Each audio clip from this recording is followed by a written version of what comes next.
Bonjour à tous, bienvenue au domaine pour un nouveau vlog vigneron. Aujourd'hui on est dimanche 20 octobre et ça y est, c'est véritablement la fin des vendanges 2024.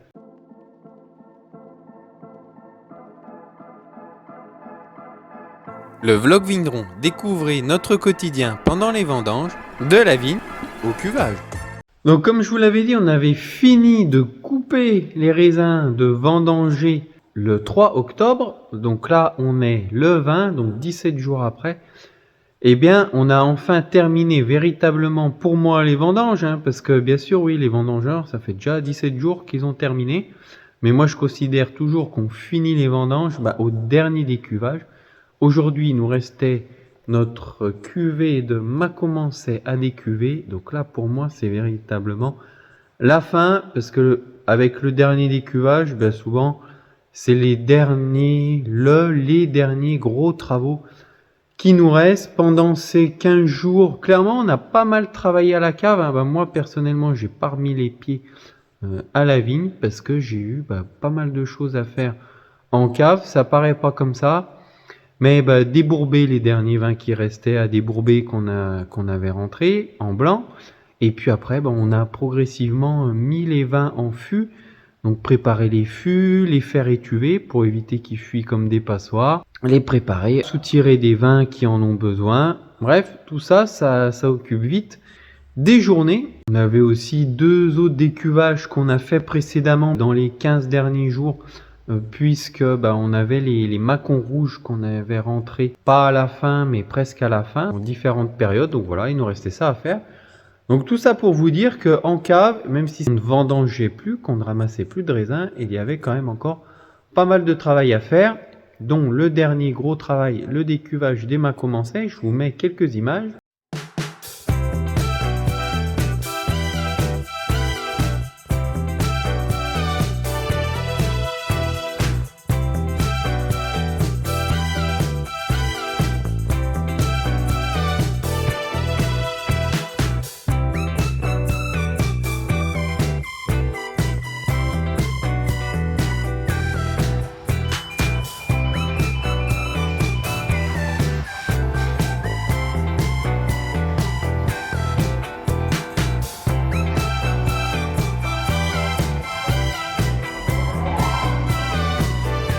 Ça sentait bon la récolte, une bonne récolte pour les dernières cuvées qu'on avait ramassées le dernier jour. Et là, clairement, ça se confirme. Je suis au plein rendement. C'est vraiment parfait. Bon, comme je vous l'avais dit dans le vlog précédent, non, je crois que c'est pas le précédent, c'est le 8. Eh bien oui, cette parcelle-là a toujours été jolie. Ne me demandez pas pourquoi. Bon, les gamets ont été plutôt jolis cette année. On le sait, les gamets ont plutôt bien résisté au milieu. Et là, clairement, c'est beau. Les raisins étaient déjà beaux, le jus là il sent super bon, la couleur est là, bon la couleur ça me faisait pas trop de soucis sur du gamay, mais bon voilà, on a fait le plein, ça sent bon, ça goûte plutôt bien, même si comme je vous l'ai déjà dit, je suis pas un grand dégustateur de vin en cours de fermentation, donc pour l'instant ça se passe plutôt bien. La mardi je vais aller faire une analyse pour voir un petit peu si tout se passe aussi bien que je le pense. Mais pour l'instant, c'est plutôt prometteur. Donc en termes de rendement, là on a eu du très bon. Pour cette dernière cuvée, on a eu du beaucoup moins bon, autour des 10 hecto-hectares. Bon, je sais pas, j'ai pas encore fait les comptes exacts. J'ose espérer être autour des 60%. Je vous dis ça de tête, j'ai pas calculé exactement. Mais j'ose espérer être autour des 60% de rendement, ce qui serait pas si mal. C'est pas la folie, c'est pas ce qu'il faut faire tous les ans, mais là au vu des conditions que l'on a eues, moi j'ai eu la chance d'éviter le gel et la grêle, donc au final c'est pas si mal. On a du stock, comme je vous le disais aussi, des années précédentes, donc c'est loin d'être la catastrophe pour nous.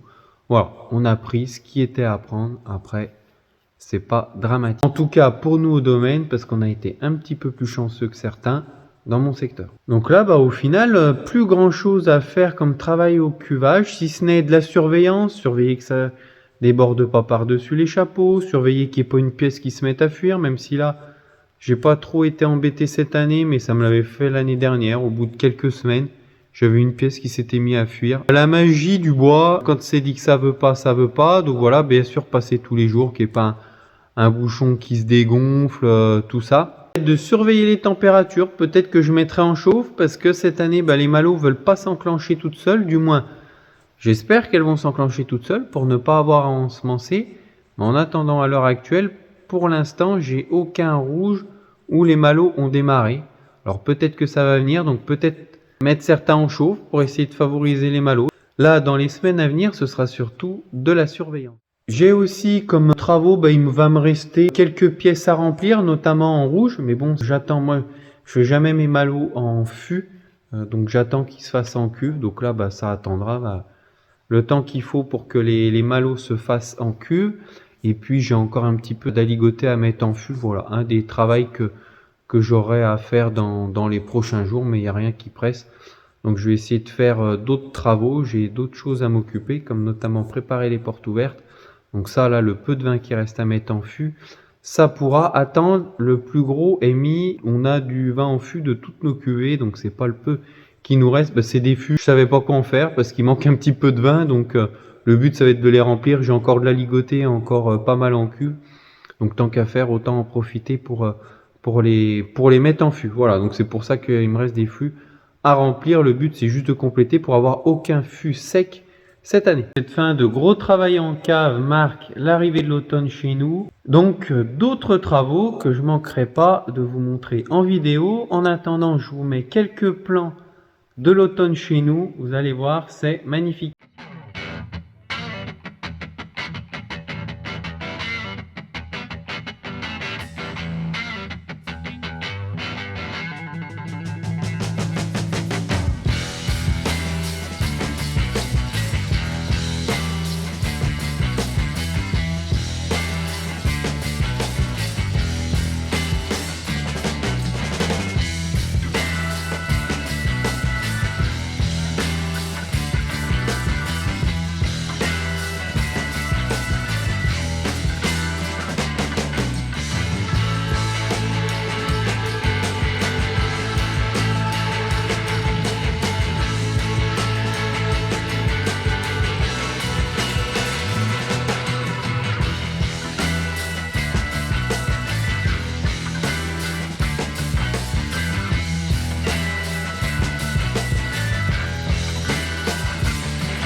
Si, petite chose sur laquelle je voulais revenir, que j'avais pas pris le temps de vous détailler dans les vlogs précédents. Donc là, cette année, moi, j'étais un petit peu embêté par les débourbages. Alors, normalement, les débourbages, ça consiste à attendre 24, 48, 72 heures. Tout dépend le temps qu'on veut les laisser débourber. Tout dépend la rapidité avec laquelle les vins partent en fermentation. Donc, le débourbage, ça consiste à séparer les lies grossières, les bourbes, tout ce qui est un petit peu grossier qu'on veut éliminer parce que quand ça fermente, ça sent mauvais, ça peut apporter des mauvais goûts au vin. Donc toutes ces parties-là qu'on veut séparer du jus clair et le jus clair, par contre, lui, pour le coup, est bon et on va pouvoir faire du vin avec. Donc le débourbage, ça consiste à ça. Et normalement, ça se fait plutôt tout seul. J'ai pas trop de pertes. Alors moi, je ne débourbe pas à l'enzyme. Les enzymes, c'est un produit que l'on met dedans qui va venir favoriser le débourbage, donc la sédimentation, pour que toutes les impuretés du vin tombent au fond de la cuve et ça se fait plus facilement que naturellement. Bon, nous en général, on n'est pas trop embêtés, donc j'utilise pas ces produits et puis quand je peux me passer de mettre des produits dans le vin, je le fais. Donc ça va pas dans ma manière de faire. Attention, je vous dis pas que c'est pas bien, disons que c'est juste pas ce que je veux faire.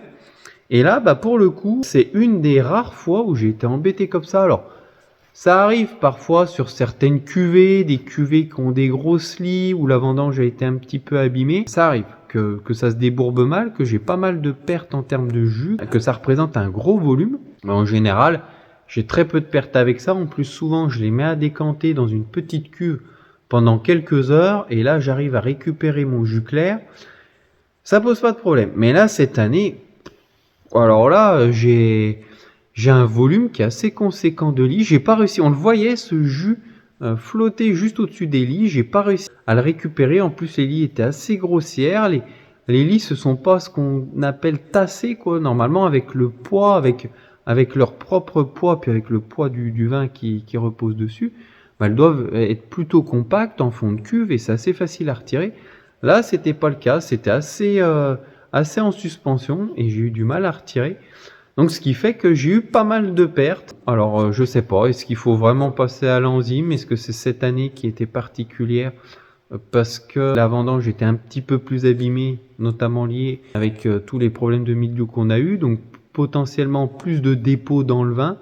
Est-ce que c'est lié à ça? Bon, voilà, je voulais juste vous faire un petit retour d'expérience là-dessus pour vous dire que les débourbages chez nous, ça a été un petit peu plus compliqué que d'habitude. Compliqué, tout est relatif, mais disons qu'on a eu plus de pertes que ce qu'on a pu avoir par le passé. Pour conclure sur ces vendanges 2024, tout s'est relativement bien passé. Je vous l'ai déjà dit, on avait une bonne équipe, on n'a pas été embêté d'un point de vue matériel.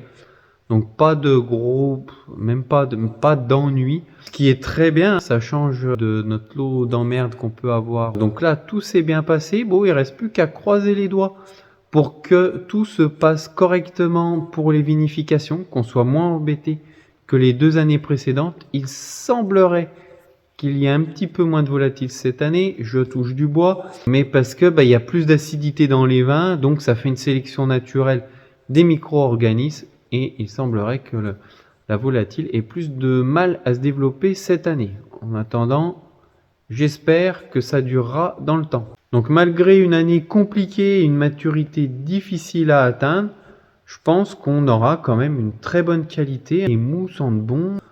Pour l'instant, rien de particulier à signaler. Je pense que ça devrait être très correct. Même si, attention, on est à peine 1 mois de vinification. Donc ça va encore être long avant la mise en bouteille. Tout peut changer. Mais en tout cas, pour l'instant, tout semble plutôt bien. Donc voilà, j'en termine. C'était le 10e vlog vigneron des vendanges 2024. Merci à tous ceux qui nous ont suivis et qui ont laissé des commentaires pendant cette campagne de vendange. J'espère que cette vidéo vous a plu. N'hésitez pas à poser vos questions en commentaire. À la prochaine au domaine.